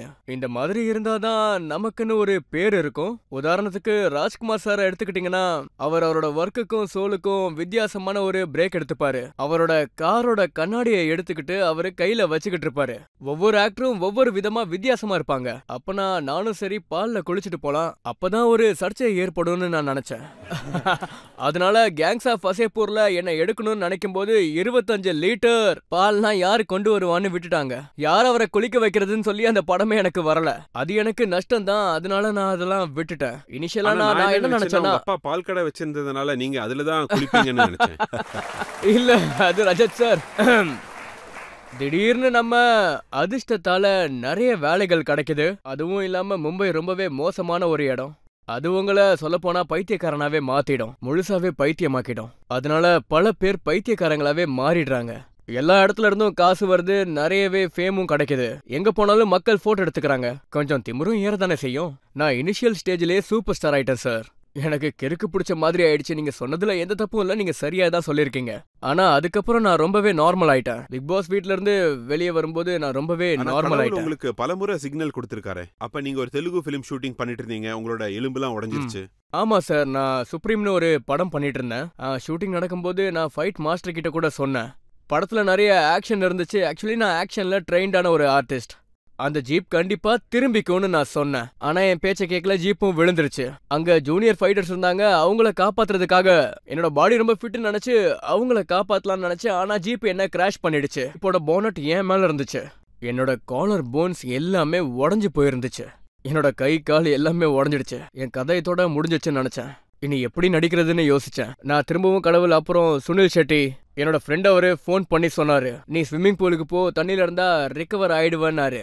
நான் தண்ணிலே இருந்தேன். 40 நாளுக்கு அப்புறம் ரிகவர் ஆகி வந்தேன். அதுக்கப்புறம் பால்ல குளிக்கிறத நிறுத்திட்டீங்களா என்ன? நிறுத்திட்டேன். ஆனா கடவுள் உங்களுக்கு பலமுறை சிக்னல் கொடுத்திருக்காரு. ஒரு முறை நீங்க ஷூட்டிங்ல இருந்தப்போ தண்ணியில மூழ்கி இருப்பீங்கன்னு கேள்விப்பட்டேன். ஆமா, நான் ஒரு படம் பண்ணிட்டு இருந்தேன், லக் அப்படின்னு. நான் சஞ்சய் தத் அப்புறம் இம்ரான் கான்லாம் இருந்தோம். கேப்டாங் சவுத் ஆப்பிரிக்கால இருந்தோம். ஷார்க்குங்க கூட தான் ஷூட்டிங்கு. தண்ணிக்குள்ள தான் எல்லாமே இருந்துச்சு. எனக்கு அந்த ஸ்கூபா டிரைவிங் ட்ரைனிங் எல்லாம் கொடுக்கல. ஏன்னா அப்ப நான் போஜ்பூரி ஷூட்டிங் பண்ண இந்தியாவுக்கு வந்துட்டேன். அதுக்கான ட்ரைனிங் எடுத்துக்காமே நான் போனேன். அன்னைக்கு ஷூட்டிங்ல தண்ணியில இறங்க வேண்டியதாயிடுச்சு. அதுக்கு மேல அந்த ஷார்க் மீனுங்க எல்லாம் சுத்திட்டு இருந்துச்சு. இந்த ஷார்க் மீன்களுக்கு சின்ன சின்ன மீன்களை போட்டுட்டீங்கன்னு வச்சுக்கோங்க, அது மனுஷங்கிட்ட எல்லாம் வராது. மனுஷனோட கறி சாப்பிட ரொம்ப ஹார்டா இருக்கும். அதனால அதுக்கு அதை சாப்பிடவே பிடிக்காது. மிருகங்களுக்கு நம்மள பிடிக்காது. நம்ம ரொம்ப அழகா இருக்கோன்ற ஆணவத்துல நம்ம எப்பவுமே இருக்கக்கூடாது. யாருக்கும் நம்மள சாப்பிட சுத்தமா பிடிக்காது. அதுவும் மிருகங்களுக்கு நம்மள பிடிக்கவே பிடிக்காது. நம்மள அடிச்சு போட்டு போயிடும், அவ்வளவுதான். அதனால அந்த ஷார்க் மீன்கள்லாம் சுத்திக்கிட்டு இருந்துச்சு. சின்ன சின்ன மீன்களா போட்டுக்கிட்டே இருந்தாங்க. நாங்க தண்ணிக்கு கீழே ஷூட் பண்ணிக்கிட்டு இருந்தோம். அண்டர் வாட்டர் கேமரால நாங்கெல்லாம் ஷூட் பண்ணிக்கிட்டு இருந்தோம். ஏன்னா நாங்களும் தெரியணும், மேல ஃபிஷ்ஷும் தெரியணும். பாத்தீங்கன்னா உங்களுக்கே தெரியும். பாத்தீங்களா, ராகவ் பிளைண்டா இருப்பான். யார் எதிர்த்தாலும் யோசிச்சு எதிர்க்கணும்.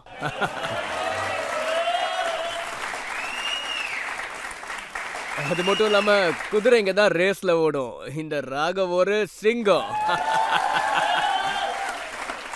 ஸோ அந்த ஷூட்டிங்ல நான் மூழ்கி இருப்பேன். எப்படியோ தப்பிச்சிட்டேன். ஏன்னா I was not train to inhale properly and survive inside. அப்போ நான் என்ன பண்ணேன்னா அந்த மாஸ்கை கலட்டிட்டேன். மேலே நீச்சல் அடிச்சிட்டு இருந்தேன். அவங்க கால்லயே வெயிட் கட்டியிருந்தாங்க. 15-20 ஃபீட் கீழே போகணுங்கிறதுக்காக அவங்க அப்படி பண்ணிருந்தாங்க. அதுலயும் உயிர் எப்படியோ தப்பிச்சிடுச்சு. ஆல்மோஸ்ட் டைட், பட் நான் தப்பிச்சிட்டேன். கடவுள் இதே மாதிரி பல முறை என்ன காப்பாத்திருக்காரு. ஒரு முறை போஜ்பூரி ஷூட்டிங்ல ஒரு ஃபைட் மாஸ்டர் சீப்பான ஒரு கேபிளை கொண்டு வந்துட்டாரு. மலையில இருந்து கீழே இறங்கி ஃபைட் பண்ணணும். டப் டப் டப் அந்த கேபிள் வழியா தான் கீழே போயாகணும். அதுக்கப்புறம் தான் தெரிய வந்துச்சு அவர் பட்ஜெட் போஜ்பூரி ப்ரொடியூசர்னு. நல்லா காஸ்ட்லியானது வாங்காம சீப்பா ஒன்ன வாங்கிட்டு வந்துட்டாங்க. அதுலதான் என்ன தொங்க விட்டுட்டாங்க. ஒரு கயிறு அறுந்ததால கல்லுக்குள்ள என்னோட தலை போய் மாட்டிக்கிச்சு. ரொம்பவே அடிபட்டுருச்சு. காலு, கை எல்லா இடத்துலயும் அடிபட்டுருச்சு. நான் உயிரோட இருக்கேன்னா அது கடவுளோட கருணை தான். இல்லைன்னா நான் எப்பயோ மேலோகத்துக்கு போய் சேர்ந்திருப்பேன். ஒரு ஸ்டார், ரொம்ப ரொம்ப குறும்புத்தனமான ஒரு ஸ்டார், அக்ஷய்குமாரை தான் சொல்றேன். அவர் கூட நீங்க எப்படி ஹேரா ஃபேரின்ற மூவில நடிச்சீங்க? வீட்ல தேனே தோ தோக்லா தேகா.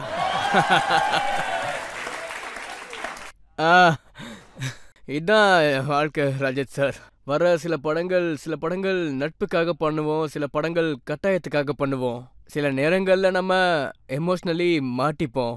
நான் எமோஷ்னலி பல இடங்கள்ல மாட்டியிருக்கேன். எமோஷ்னலி என்னை நிறைய ஆளுங்க ட்ராப் பண்ணியிருக்காங்க. எமோஷ்னலி என்னை சமாதானப்படுத்தி நிறைய படங்களை கட்டாயப்படுத்தி பண்ண வச்சிருக்காங்க. வேற வழி இல்லாம நானும் அதெல்லாம் பண்ணேன். பல பேர் சொன்னாங்க நீ இந்த படம் பண்ண வேண்டிய அவசியமே இல்லைன்னு. ஆனா அப்ப நான் எதுக்குன்னு தெரியல. எனக்கு கைட் பண்ணவும் யாரும் இல்லை. எனக்கு காட்ஃபாதரும் யாருமே இல்லை. எனக்கு புரிய வைக்கவும் இல்லை, எனக்கு சொல்லித்தரதுக்கும் யாருமே இல்லாமல் இருந்தாங்க. என்னென்ன படம் வந்துச்சோ அது எல்லாத்தையுமே நான் பண்ணேன். பெகர்ஸ் ஆர் நாட் சூசர்ஸ்ன்னு சொல்லுவாங்க. அதே கதை தான் சார் என்னோட வாழ்க்கையிலுமே நடந்துச்சு. இப்போ மனோஜ் திவாரியும் உங்க கூட மெம்பர் ஆஃப் பார்லிமெண்ட்ல இருக்காரு. 2 பேரும் ஒரே பார்ட்டில இருக்கீங்க. ஆனா ஒரு காலத்துல அவர் கூட போட்டி இருந்துச்சாமே. நாங்க 13 வருஷமா ஒருத்தருக்கு ஒருத்தர் போட்டியா இருந்தோம். 2 பேருமே காம்படிட்டர்ஸ். நாங்க 2 பேரும் ஒரே ஷோக்கெல்லாம் போகவே மாட்டோம். நாங்க 2 பேரும் அவரு அங்க இருந்து வராருன்னு தெரிஞ்சா நான் இங்க இருந்து கிளம்பிடுவேன். அவரும் அப்படிதான். பல வருஷமா நாங்க 2 பேரும் அப்படிதான் இருந்தோம். ஏன்னா அந்த நேரத்துல பாத்தீங்கன்னா ரொம்பவே வித்தியாசமான மக்கள் எல்லாருமே நம்ம கூட இருப்பாங்க. பெரிய ஆள் ஆகும்போது அவங்க எல்லாம் இருப்பாங்க. அப்ப பாத்தீங்கன்னா காதுகளும் ரொம்பவே பெருசாயிடும். நான் தனியா போற மனுஷன். அவர் அப்படி நினைச்சிட்டு இருந்தாரு. நான் அவர்கிட்ட சொல்லியிருந்தேன், சார் நீங்க ஒரு பாடகர், நான் ஒரு ட்ரெயின்ட் ஆக்டர்னு. 2 பேரும் எதுக்கு பகையோட இருக்கணும், சேர்ந்து இருக்கலாம்னு அவர்கிட்ட சொன்னேன். அவர் என்கிட்ட ஒரு முறை சொன்னாரு, ஒரு படத்துல அவரு எஸ்பியா நடிச்சாரு, ஒரு போலீஸ் ஆபீசரா. அதுல நீங்க திருடனா நடிச்சீங்களா? நீங்க எஸ்பி என்ன அடிக்க கூடாது, நான் தான் எஸ்பி அடிப்பேன்னு சொன்னீங்களா? சார் அத சொல்லணும்னா இதெல்லாம் நான் மறந்தே போயிட்டேன். பாத்தீங்கன்னா நான் அவரை ஒரு காம்படிட்டரா தான் பாத்துக்கிட்டு இருந்தேன். நான் எங்கேயும் இறங்கி போயிடக்கூடாதுன்னு என்னோட ஃபேன்ஸ் உறுதியா நினைச்சுக்கிட்டு இருந்தாங்க. நான் இன்னொரு ஹீரோ கிட்ட குனியக்கூடாதுன்னு நினைச்சாங்க. சவுத்லயும் இப்படிதான் நடக்கும். எல்லாருக்கும் அவங்கவுங்க செட் ஆஃப் ஃபேன்ஸ் இருப்பாங்க. நான் நினைச்சது என்ன பிடிக்கிறதுக்கு அவரு என்னோட ஊருக்கு வந்திருக்காருன்னு அப்பதான் நான் சொன்னேன். அவரு என்னை பார்த்து தட்டி கிளம்புன்னு சொன்னாரு. அப்பதான் நான் கேட்டேன், என்ன விஷயம்னு சொல்லுங்கன்னு கேட்பேன். இது என்னோட ஊரு, புரியுதா? காஞ்சி போய் விழுற இலைக்கும், அதாவது மரத்துல இருந்து இலை விழும் இல்லையா, அதுக்கு கூட நான் யாருன்னு தெரியும். அந்த இலையும் விழட்டுமா வேணாமான்னு என்னை கேட்டுக்கிட்டு தான் விழும். என்னோட ஊர்ல இருக்க இலையும் என்கிட்ட அனுமதி கேட்டுட்டு தான் விழும். நான் அந்த மாதிரி ஒரு ஆளு, நீ வந்து என்ன அரெஸ்ட் பண்ண முடியாதுன்னு நான் சொன்னேன். ஏன்னா இது என்னோட ஊரு. இது வெறும் ஈகோ விஷயம் தான். இன்னைக்கு நாங்க 2 பேரும் சேர்ந்து இதை நினைச்சு சிரிச்சுக்கிட்டு இருப்போம். எங்க 2 பேருக்குள்ள நல்ல அன்பு இருக்கு. அண்ட் அதே மாதிரி தினேஷ் யாதவ் ஆசாமோட பார்லிமெண்ட் மெம்பர்.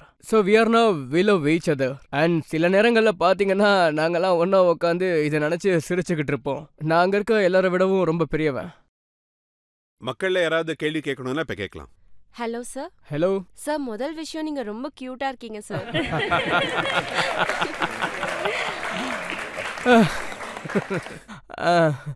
நான் இதை எக்ஸ்பெக்டே பண்ணல. Okay, thank you so much. Thank you sir. தேவதாஸ்னு ஒரு படம் இருக்கு. அதுல ஷாருக் சார் ஒரு டயலாக் சொல்லிருப்பாரு, வலிகளை குறைச்சிக்கிறதுக்காக யார் குடிப்பாங்க? ஒருவேளை ஷாருக் சாருக்கு பதிலா அந்த இடத்துல நீங்க போஜ்பூரியில அந்த டயலாக சொல்லணும்னா எப்படி சொல்வீங்க? ஓ,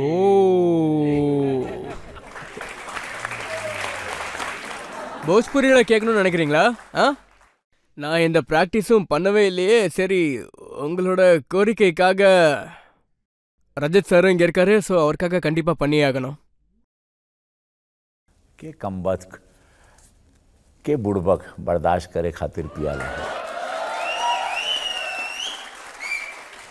हम तो पीला के जहाँ हम बैठ सकें, तोहरा के देख सकें, तोहरा के बर्दाश्त कर सकी, मदहोश बेहोश हो सकी हो, पारो के भुला सकी, लेकिन पारो के एक याद भैया हो, हमारा होश के खोए नहीं खे देख ना ही चढ़ा लो कितनो पीला।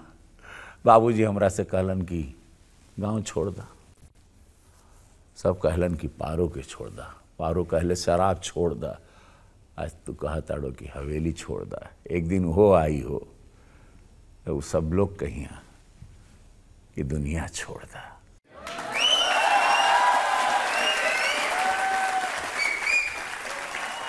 நீங்க ஷாருக் கானோட டைலாக்க போஜ்பூரியில சொல்றீங்க, அது உங்களுக்கு புரியவும் புரியுது. ஷாருக் கானுக்கும் போஜ்பூரி தெரியும். ஆனா நீங்க ஸ்பைடர்மேனையும் போஜ்பூரியில பேச வச்சிட்டீங்க. ரஜத் சார், எல்லாமே ஞாபகம் இருக்கு. அவங்க ரொம்பவே ஹோம்ஒர்க் கொடுத்துக்கிட்டே இருப்பாங்க. ஸ்பைடர்மேன் 2ல எனக்கு ஒரு கேரக்டர் கிடைச்சது. அந்த படமும் பாத்தீங்கன்னா ரொம்ப பெரிய ஹிட் ஆச்சு. உங்க எல்லாருக்கும் தெரிஞ்சிருக்கும்னு நினைக்கிறேன். And then universal studios they wanted me to speak in Bhojpuri. நீங்களே யோசிச்சு பாருங்க, ஸ்பைடர்மேன் வேர்ல்ட் ஃபேமஸான ஒரு விஷயம். பல ஆயிரம் கோடி ரூபாய் பிசினஸ் பண்ணிருக்கு. அவங்களே போஜ்பூரி கேட்டிருக்காங்க. ஏன்னா போஜ்பூரியோட புகழ் அவ்வளவு பரவி இருக்குன்னு சொல்லணும். அதுல ஒரு டைலாக் இருந்துச்சு, அதை நான் டப் பண்ணேன். இப்போ உங்க எல்லாரும் முன்னாடி சொல்றேன். ஏன்னா நான் அற்புதமான அதாலத்துல உட்காந்துருக்கேன். இந்த தேசம் என்ன பாத்துக்கிட்டு இருக்கு. அந்த டைலாக் என்னன்னா, सुन रहे हम ही माकड़ मानो, ढेर बोले ना और समाज के डरौले तो इतना जान ले तेरा छाती पे चढ़ा, पेटुआ दबा दे और अपन नाखून गड़ा दे तेरे गलिया में, जान ले दतिया से खून चूसा माकड़ माना हुई हम கேட்டுவானா என்னன்னு யுனிவர்சல் காரங்களுக்கு தெரிய வாய்ப்பே கிடையாது. அது என்னமோ உண்மைதான். ஆனா அதனால நிறையவே காசு வந்துச்சு.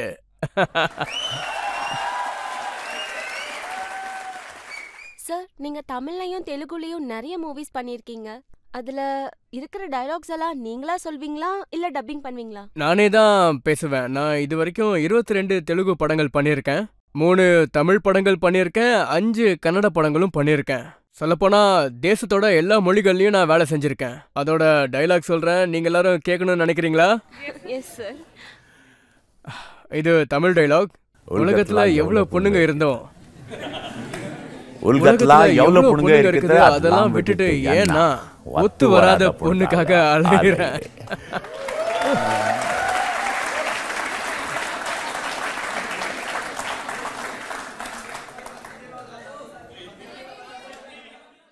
அவங்க நீங்க சொன்னதுக்கான அர்த்தம் என்ன? இதுக்கான அர்த்தம் என்னன்னா, இது ஒரு ரொமான்டிக்கான மீனிங். ஒரு விஷயத்த மறந்துடாதீங்க, நான் இப்போ ஒரு பார்லிமெண்டோட மெம்பர். அந்த பதவிக்குன்னு ஒரு மரியாதை இருக்கு. அத நான்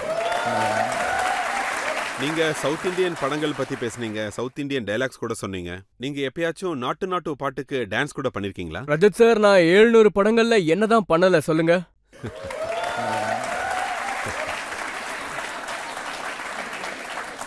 நாங்களா உங்களோட பாப்புலர் சாங்க்கு நீங்க டான்ஸ் ஆடணும்னு ஆசைப்படுறோம். வாவ். எனக்கு ஒரே ஒரு ரிக்வெஸ்ட் தான், கேர்ள்ஸ் எல்லாரும் வாங்க, எல்லா பொண்ணுங்களும் வந்து இங்க ஆடுங்க.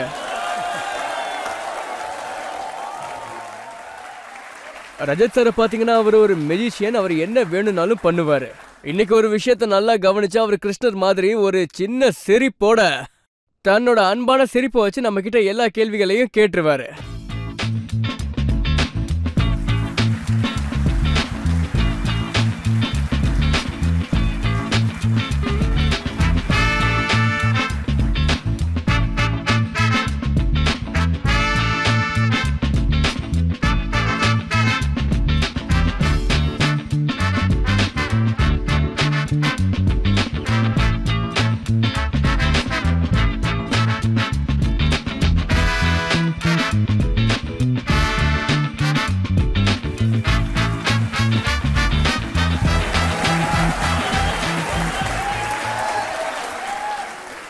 இப்போ ஒரு பிரேக் எடுத்துக்கலாம். பிரேக் அப்புறம் ஆப்கி அதாலத்தில் ரவி கிஷனுடன் வழக்குகளையும் கேள்விகளையும் தொடரலாம்.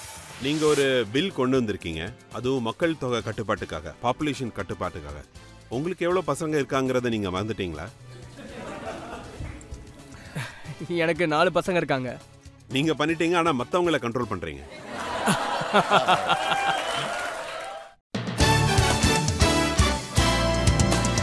Welcome back. ஆப்கி அதாலத்துல இன்னைக்கு நாம வழக்க நடத்திட்டு இருக்கிறது ரவி கிஷனுடன். ஆப்கி அதாலத்துல கோரக்பூர் எம்பி மேல போடப்பட்ட அடுத்த குற்றச்சாட்டு என்னங்கிறத பார்ப்போம். ஆப்கி அதாலத்துல பார்லிமெண்டோட மெம்பர் ரவி கிஷன் மேல போடப்பட்ட குற்றச்சாட்டு என்னன்னா, இவரு அரசியல்ல ஒரு சின்ன குழந்தை. ரவி கிஷன் சார், நீங்க அரசியலுக்கு வந்தீங்க அப்போ மொத்தம் தேசம் முழுக்க மோடிஜியை தான் போட்டுனாங்க. நீங்க காங்கிரஸ் சைட்ல இருந்து எலெக்ஷன்ல நின்னீங்க, ஆனா ஜோன்பூரோட மக்கள் உங்களை ரிஜெக்ட் பண்ணிட்டாங்க. என் வீட்டுல இருந்தவங்க, என்னோட மனைவி எல்லாருமே சொன்னாங்க காங்கிரஸ் 2014 தோத்து போயிடும். சொல்லுவாங்கல்ல நேரம்னு. உங்க நேரம் சரியில்லாதப்போ எங்க போனாலும் சரி. நான் 2014 அமித்ஷாவை சந்திக்க போக வேண்டியது. அவங்க எனக்கு அவங்க கட்சியோட ஸ்கார்ஃப போடுறதா இருந்தாங்க. ராஜ்நாத் சிங் சார் என்ன கூட்டிட்டு போறதா இருந்தாரு. எல்லாமே அங்க முடிவாயிடுச்சு. அங்க வண்டி லெஃப்ட்ல போறதுக்கு பதிலா அந்த வண்டியில உட்கார்ந்த சில பேர் என்ன ரைட்டுக்கு போக சொல்லிட்டாங்க. என் வண்டியில உட்காந்துட்டு இருந்தவங்க 2 பெரிய நட்சத்திரங்கள், அவங்க என்ன ரைட்டுக்கு கூட்டிட்டு போயிட்டாங்க. அவங்க என்ன எதுக்காக ரைட்டுக்கு கூட்டிட்டு போனாங்கன்னா, ஒரு இடத்துல காஃபி குடிக்கிறதுக்காக. அங்க காஃபி குடிக்கிறதுக்காக தான். அந்த விஷயம் என்னன்னு நான் வெளிப்படையா சொல்றேன். அங்க காஃபி குடிக்கிறதுக்காக ஆக்சுவலி எல்லாரும் என்கிட்ட சொன்னாங்க. என் மனைவி என்கிட்ட சொன்னா, வேண்டான்னு சொல்லிடு, இந்த பார்ட்டி வேண்டான்னு என்கிட்ட சொன்னா. மொபைல் எல்லாத்தையும் வெளியே வச்சுட்டேன். நான் உள்ள உக்காந்துக்கிட்டு இருந்தேன். நான் அவர்கிட்ட பேசிட்டு இருந்தேன். உங்களுக்கு காஃபி கொடுத்தது யாரு? காங்கிரஸோட பெரிய தலைவர் அவரு. அத நான் சொல்றேன், ஏன்னா மக்களுக்கு தெரிஞ்சாகணும் இல்லையா? அது எதுக்காக மறைக்கணும்? பிரியங்கா காந்தி தானே உங்களுக்கு காஃபி கொடுத்தாங்க.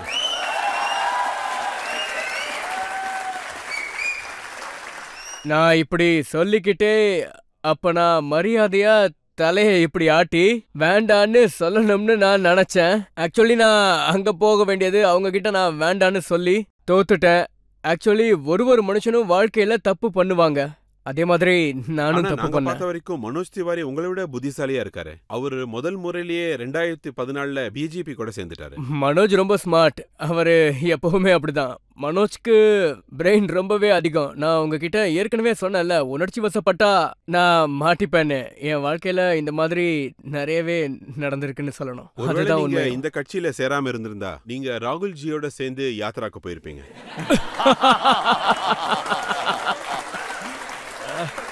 முதல்ல காங்கிரஸ் உங்க அப்பா மாதிரின்னு சொல்லிட்டு இருந்தீங்க, இப்போ உங்க அப்பா யோகி ஆதித்யநாத்னு சொல்றீங்க. இங்க பாருங்க சார், உண்மைதான். இதுக்கு முன்னாடி அவங்க பார்ட்டி மட்டும்தான் இருந்துச்சு. நாட்டை அவங்க தான் ஆண்டாங்க. சொல்லுவாங்கல்ல, எனக்கு நினைவு தெரிஞ்சதுல இருந்தே ஒரே குடும்பம் மட்டும்தான் ஆண்டுகிட்டு இருக்காங்கன்னு. அந்த குடும்பம் எப்படி நடந்துகிட்டு இருக்காங்க எதுவுமே நமக்கு தெரியாது. இவங்க தான் தலைவர்கள், இவங்க தான் இருக்கணும்னு நமக்கு தெரியும், அவ்வளவுதான். எல்லாமே இவங்க கையில தான் இருந்துச்சு. இவங்க தான் கவர்மெண்ட்டையே நடத்திக்கிட்டு இருந்தாங்க. அவங்க தான் நம்ம எல்லாரையும் ஆபரேட் பண்ணிட்டு இருந்தாங்க. அவங்கள ஃபாலோ பண்ணி தான் நம்ம நடந்துகிட்டு இருந்தோம். அதுக்கப்புறம் தான் மோடிஜி மாதிரியான ஒரு ஆள் வந்து நாடு இந்த மாதிரியும் இருக்கும், நாடு இப்படியும் செயல்படும், நாட்டுக்கு இப்படி ஒரு மாற்றமும் ஏற்படும். இந்த நாட்டை பாகிஸ்தான் பயமுறுத்தட்டும், நாட்டை சைனா என்ன வேணா பண்ணட்டும், யாரு நம்மள என்ன பண்ணாலும் மோடிஜி ஸ்ட்ராங்கா நின்னு இதுதான் எங்க இந்தியான்னு நிரூபிச்சிருக்காரு.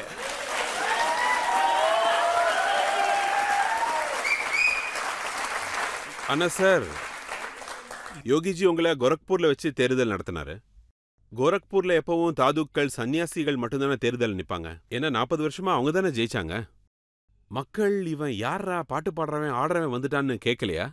ஆமா ஆமா, நான் ஆரம்பத்துல கோரக்பூர் போகும்போது எல்லாரும் என்ன அப்படிதான் நினைச்சாங்க. மகாராஜ்ஜி என்ன இப்படி ஒரு தப்பு பண்றாரு, இது கோவிலோட சீட், இவன் எப்படி இங்க வந்தான், வெளியே இருந்து வந்த ஒருத்தன் எப்படி தேர்தல்ல நிப்பான்னு. எல்லாரும் என்ன வெளியாள்னு சொன்னாங்க, தோத்துருவான்னு சொன்னாங்க. ஆனா நான் என்ன நினைச்சிட்டு இருந்தேன்னா, எல்லாரும் என்ன வெளியாள்னு சொல்றாங்களேன்னு நான் ரொம்ப கவலையா இருந்தேன். தேர்தலுக்காக ஓடுவேன், நாடு பூரா சுத்துவேன், ரொம்பவே கருப்பாயிடுவேன். வெயில் சுமார் 45 டிகிரி இருக்கும். என் கூட இருந்தவங்க எல்லாருமே லைஃப்ல நான் தோக்க தான் போறேன், ஏன் நிக்கிறேன்னு கேட்டாங்க. நான் ஏன் அப்படின்னு கேட்பேன், நிஜமாவே நிக்க தான் போறியா அப்படின்னு கேட்டாங்க. ஆனா நான் நிச்சயமா நான் தேர்தல்ல நிக்க தான் போறேன்னு சொன்னேன். நீ தான் வெளியாளாச்சே அப்படின்னாரு. அதை கேட்டதுக்கு அப்புறம் கண்ணுல இருந்து தண்ணியே வந்துருச்சு. நான் இவ்வளோ கஷ்டப்படுறேன், இப்போ தோத்தா ரொம்ப கஷ்டமாயிடும். சோ எது வேணா ஆகட்டும். அதுக்கப்புறம் நான் சொன்னேன், நான் ஒன்னும் வெளியாளெல்லாம் இல்ல. எங்க அம்மா கிட்ட பேசும்போது தான் எனக்கு தெரிய வந்துச்சு, நான் கோரக்பூரை தான் சேர்ந்தவனா எப்படின்னு. நான் கேட்டேன், நீ ஒரு சுக்லா, நீ கர்குலத்தை சேர்ந்தவன். கோரக்பூர்ல மாம்கூர்னு ஒரு இடம் இருக்கு, அந்த ஊரை போய் தேடுனாங்க. அதுக்கப்புறம் நானும் அந்த ஊரை போய் தேடினேன். காலங்காத்தால 5 மணிக்கு நான் அங்க கிளம்பிட்டேன். மாம்கூர்னு ஒரு ஊர் இருக்கு. வேர்ல்டு வைடா எவ்வளவு சுக்லா இருந்தாலும் அங்க இருந்து தான் வருவாங்க. அவங்களும் அந்த இடத்த சேர்ந்தவங்க தான். நான் அங்க போனேன். நான் அந்த மண்ணை பார்த்த உடனே அங்கேயே போய் உக்காந்துட்டேன். அங்கேயே போய் போட்டோ எடுத்து, நல்லா பாருங்க, நான் ஒன்னும் வெளியாள் இல்ல, நானும் இந்த மண்ல இருந்து பிறந்தவன் தான்னு சொன்னேன். சூப்பர் ஸ்டார் ரவிகிஷன், அப்போ ரவிகிஷன் சுக்லாவா அவதரிச்சீங்க. ரஜத் சார், நீங்க பாத்தீங்கன்னா அரசியல்ல வாய்ப்பு கிடைக்கும் போதெல்லாம், யாராவது அரசியலுக்கு வந்தீங்கன்னா, உங்கள யாரு வந்தாலும் சரி, உங்க வம்சம், நீங்க யாரு, இதுக்கு முன்னாடி எங்க இருந்து வந்தீங்க, எல்லாத்தையும் தோண்டி எடுத்துருவாங்க, எல்லாத்தையுமே. அதனால அரசியல்ல யார பத்தியாவது சொல்லணும்னா, அவங்கள பத்தி தெரிஞ்சுக்கணும்னா, நீங்க யாருன்னு தெரிஞ்சுக்கணும்னா, அதனால அரசியல்ல போய் அந்த ஃபார்மை ஃபில் பண்ணுங்க. அதுக்கப்புறம் ரெஜிஸ்ட்ரேஷன் பண்ணுங்க. ஏன்னா எதிர்கட்சிக்காரங்களும் உங்க டீடைல்ஸை தோண்டி எடுத்துருவாங்க. ஆனா கோரக்பூர் மக்கள்லாம் என்ன சொன்னாங்கன்னா, நீங்க ஸ்பீச் கொடுத்தீங்க, அப்புறம் பல கோடி ரூபா செலவு பண்ணி நீங்க சுடுகாடு கட்டிங்களாமே, பிணங்கள் எரியறத பார்த்து சந்தோஷப்பட்டீங்களா?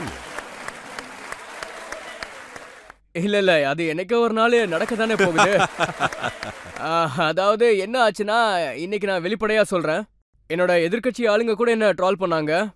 என்ன ஆச்சுன்னா, ரஜத் சார், நான் ஒரு நாள் மகாராஜ்ஜி கூட சுடுகாட்டுக்கு போயிருந்தேன். அங்க மகாராஜ்ஜி பாத்தீங்கன்னா 22 கோடி ரூபாய் செலவுல ஒரு சுடுகாட்டை நதியோரமா கட்டியிருந்தாரு. ராஜ்காந்த் மகாராஜ்ஜி அங்க என்கிட்ட என்ன சொன்னார்னா, அப்போ அந்த சுடுகாட்டுல ஸ்பீச் கொடுக்க எனக்கு வாய்ப்பு கிடைச்சது.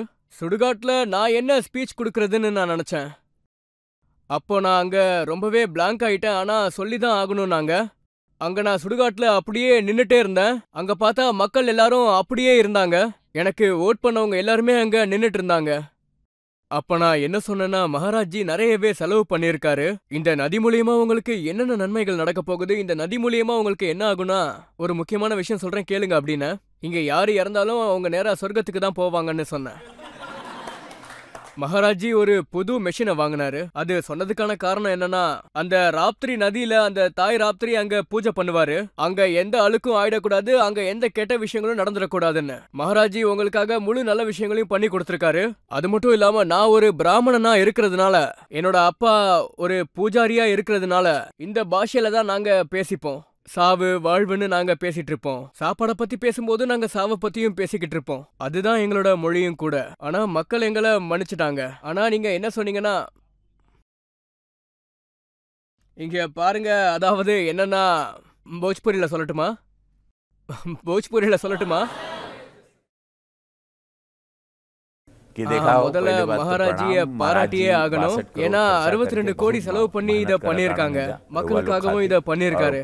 உத்தரப்பிரதேஷ் முழுக்க வளர்ச்சிக்கு இவர்தான் முக்கியமான ஒரு காரணமா இருந்திருக்காரு. ராப்பகலா எல்லாத்தையும் தியாகம் பண்ணிட்டு கஷ்டப்பட்டிருக்காரு, மோடிஜி மாதிரியே. எங்க யோகி மகாராஜியும் அப்படிதான். அதோட அந்த சுடுகாட பத்தி நான் என்ன சொன்னேன்னா, யார் யாரு சாகுறாங்களோ அவங்க எல்லாரும் டைரக்டா சொர்க்கத்துக்கு தான் போவாங்க. அதோட மகாராஜியும் புது ஒரு மிஷின் வாங்கியிருக்காரு. அது மூலியமா எரிக்கிறதுக்கு அதிகமா டைம் எடுத்துக்காது. அதோட 2 நிமிஷத்துல ஹர ஹர மகாதேவ்.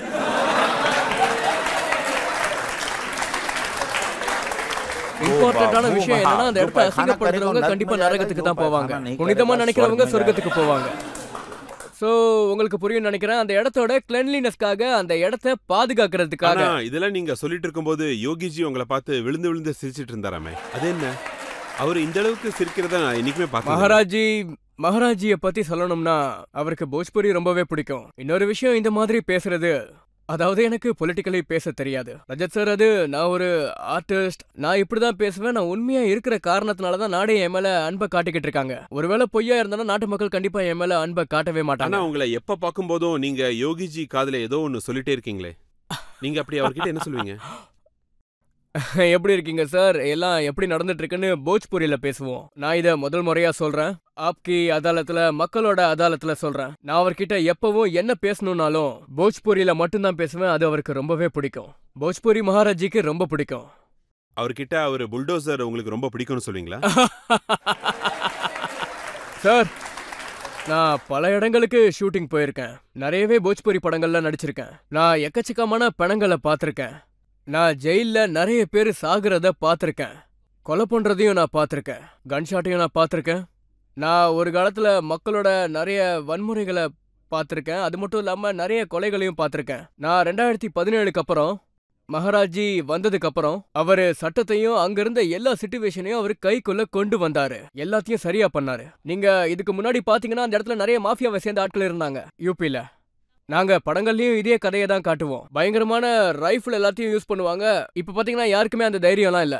புல்டோசர் எதுக்காகனா, எங்க சமூகத்துல இருக்கிற பெண்களை பயமுறுத்துனீங்கன்னா, லஞ்சம் வாங்குனீங்கன்னா, கொலை பண்ணீங்கன்னா, பசங்களை மிரட்டினீங்கன்னா, மக்களோட மனசுல நீங்க பயத்தை உண்டாக்குனீங்கன்னா, உங்க மேல நிச்சயமா புல்டோசர் ஏத்தப்படும். கண்டிப்பா உங்களை மண்ணோட மண்ணாக்குவோம். மகாராஜி என்ன சொல்றாரோ நிச்சயமா அதை செஞ்சே தீருவாரு.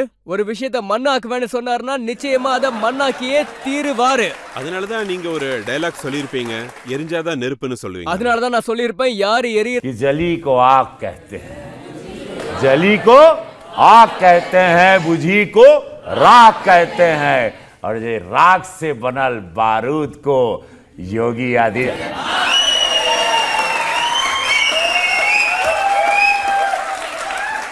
விஷயம்லாம் கேட்டு யோகிஜி ரொம்பவே சந்தோஷப்படுவார்னு நினைக்கிறேன். ஆனா பார்லிமெண்ட்ல இருக்கிறவங்க அவங்க சந்தோஷப்பட மாட்டாங்க. ஏன்? ஜெயா பச்சன் இண்டஸ்ட்ரியில உங்களோட சீனியர், பார்லிமெண்ட்லயும் உங்களோட சீனியர். அவங்க என்ன சொன்னாங்கன்னா, ரவிகிஷன் சாப்பாடு போடுறவங்களே அடிக்க வர்றாருன்னு சொல்றாங்க. 4 வருஷத்துல மட்டும் 400 மீட்டிங் நான் பண்ணிருக்கேன்.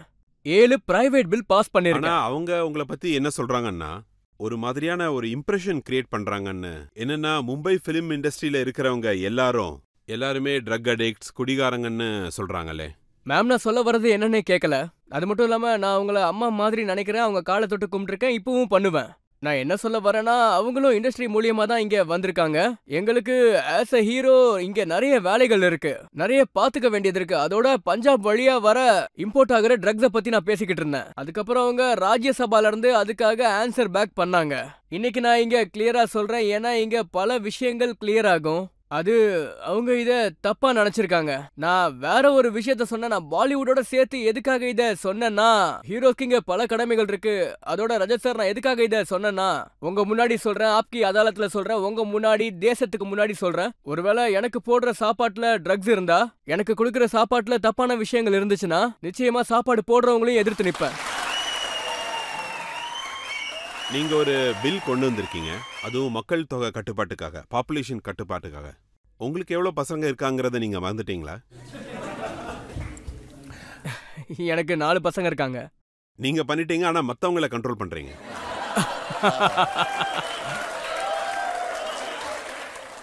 ரஜத் சார், இந்த பில் முதல்லயே வந்திருந்தா நாங்கெல்லாம் ஏற்கனவே எச்சரிக்கையா இருந்திருப்போம். நான் சொல்றத ஒத்துக்கிறீங்களா இல்லையா? பாப்புலேஷன் கண்ட்ரோலோட இந்த பில் ஏற்கனவே வந்திருந்தா நாமளும் கண்ட்ரோலோட இருந்திருப்போன்றது உண்மை. சைனா இந்த பில்ல கொண்டு வந்ததால தான் இவ்வளவு ஸ்ட்ராங்கா இருக்காங்க. அவங்க இப்ப ரொம்பவே பவர்ஃபுல் ஆயிட்டாங்க. நாமளும் இப்போ உங்களுக்கு 4 பசங்க பிறந்ததுக்கு நீங்க காங்கிரஸ் பார்ட்டியை ப்ளேம் பண்றீங்களா? அவங்க இருக்கும்போது இந்த பில் கொண்டு வரலன்னு சொல்றீங்களா? நீங்களா என்ன சொல்லணும்னு நினைக்கிறீங்க? நீங்களே இதுக்கான பதில சொல்லுங்க. நீங்க ஆப்கி அதாலத்ல இருக்கீங்க. ஆமா, ஒருவேளை இந்த பில் காங்கிரஸ்ல முதல்லயே கொண்டு வந்திருக்கணுமா இல்லையா? காங்கிரஸ் இந்த பில்ல கொண்டு வந்திருக்கணுமா இல்லையா? கொண்டு வந்திருக்கணும் சார். முதல்ல இந்த பில்லு மட்டும் வந்திருந்தா உங்களுக்கு 4 பசங்க பிறந்திருக்க மாட்டாங்க.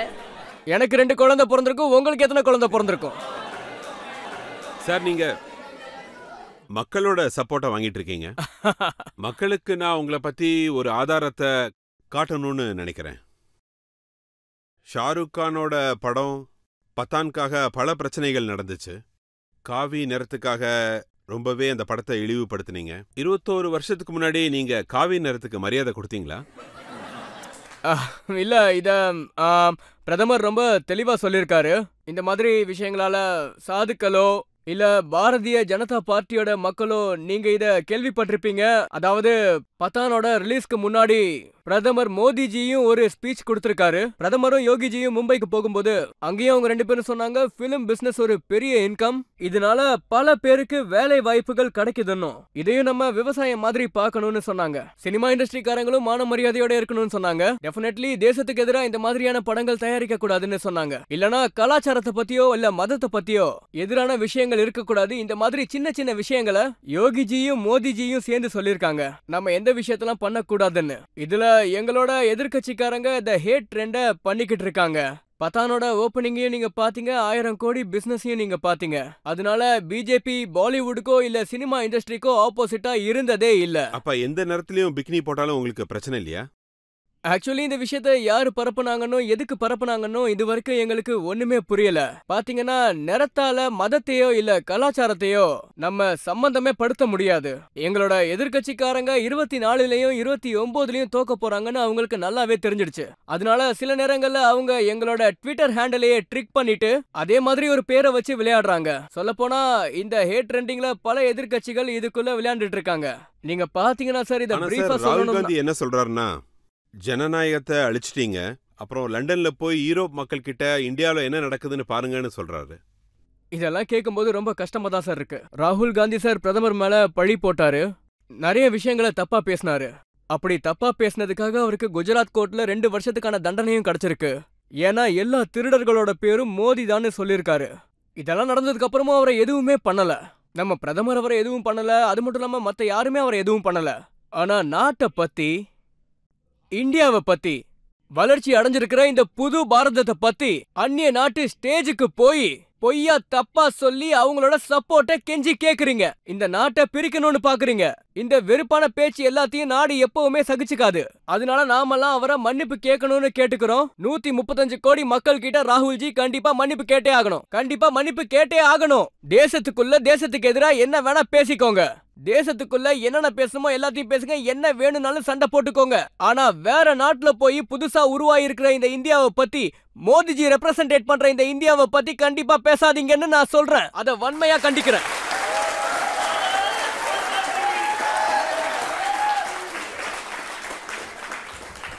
இது ஒரு புது பாரதம். அதுல ரவிகிருஷ்ணன் மெம்பர் ஆஃப் பார்லிமெண்ட்ல இருக்கிறது எனக்கு ரொம்பவே சந்தோஷம். ஆப்கி அதாலத்துல நீங்க எல்லா கேள்விகளுக்கும் ரொம்ப வெளிப்படையா பதில் சொன்னீங்க.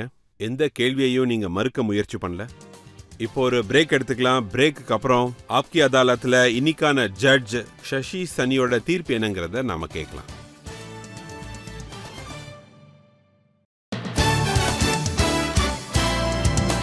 Welcome back. ஆப்கி அதாலத்துல இன்னைக்கு நாம வழக்க நடத்திக்கிட்டு இருக்கிறது டெரன் பொலிட்டீஷியன் ரவி கிஷனுடன். நாம அவர்கிட்ட அவரோட போராட்டங்களை பத்தி கேட்டோம், அவரோட அரகன்ஸை பத்தி கேட்டோம், அவரோட அரசியலை பத்தியும் கேட்டோம், அப்புறம் அவரோட அஃபேர்ஸை பத்தியும் கேட்டோம். அப்புறம் ஆப்கி அதாலத்துல இன்னைக்கான ஜட்ஜ் பிரபல பத்திரிகையாளர் சசி சனியோட தீர்ப்பு என்னங்கிறத கேட்போம். ரவி சார், நீங்க இன்னைக்கு ரொம்ப தைரியத்தோடையும் உண்மையாவும் பதில் சொன்னீங்க.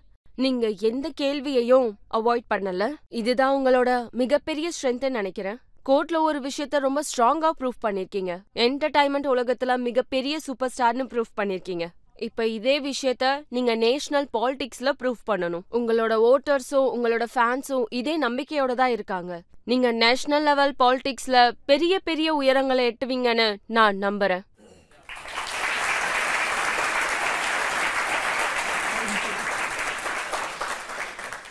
ரவி கிஷன் இதே மாதிரி மக்களை என்டர்டெயின் பண்ணிக்கிட்டே இருப்பாரு. மக்கள் மனசை அவர் சந்தோஷப்படுத்திக்கிட்டே இருக்கணும்.